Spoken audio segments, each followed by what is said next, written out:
আমাদের মা বোনরা প্রতি মাসে আল্লাহ প্রদত্ত একটা অসুস্থতার সম্মুখীন হয়। এই অসুস্থতার কারণে তাদের শরীর থেকে এক ধরনের নাপাকি বের হয়। এই নাপাকি কখনো কখনো কাপড়ে লেগে যায়।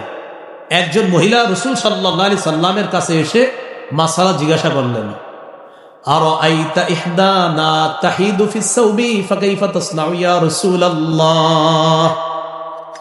ইয়া রাসূলুল্লাহ, আমাদের কোন নারীর কাপড়ের মধ্যে যদি অসুস্থতার অবস্থার ওই নাপাকি যদি কারো কাপড়ের মধ্যে লেগে যায়, ওই কাপড় পবিত্রতা করার নিয়ম কি? হুজুর, কারো নাপাকি লেগে গেছে তার কাপড়ে, এই কাপড় কিভাবে পবিত্র করবে?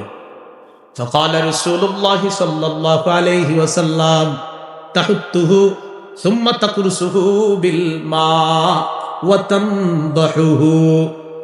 এক নম্বর, ঘষবে। কি করবে বলেন তো? ঘষবে। অনেক সময় এটা শক্ত হয়ে যায়, নাপাকিটা লেগে ওই নাপাকিটা শক্ত হয়ে যায়, এটা ঘষতে হবে। দুই নাম্বার, সুম্মা তাকরুসুহু বিল মা, পানির মধ্যে কাপড়টা রিগড়াতে হবে। ওয়া তানদাহুহু, ভালোভাবে এটাকে ধৌত করে চিপতে হবে, এরপর শুকাতে দিতে হবে। সুম্মা তুসাল্লি ফিহি, এরপর এই অপবিত্র কাপড়টি পবিত্র হওয়ার পর তখন নারী ওই পবিত্র কাপড়ে নামাজ পড়বে। হাদিস থেকে আমাদের মূল শিক্ষা, অপবিত্র কাপড়ে নামাজ হবে না। নামাজের অন্যতম একটা শর্ত, কাপড় পবিত্র লাগবে। এই পবিত্র কাপড় পরে নামাজ পড়া মানেও নামাজ কায়েম করা।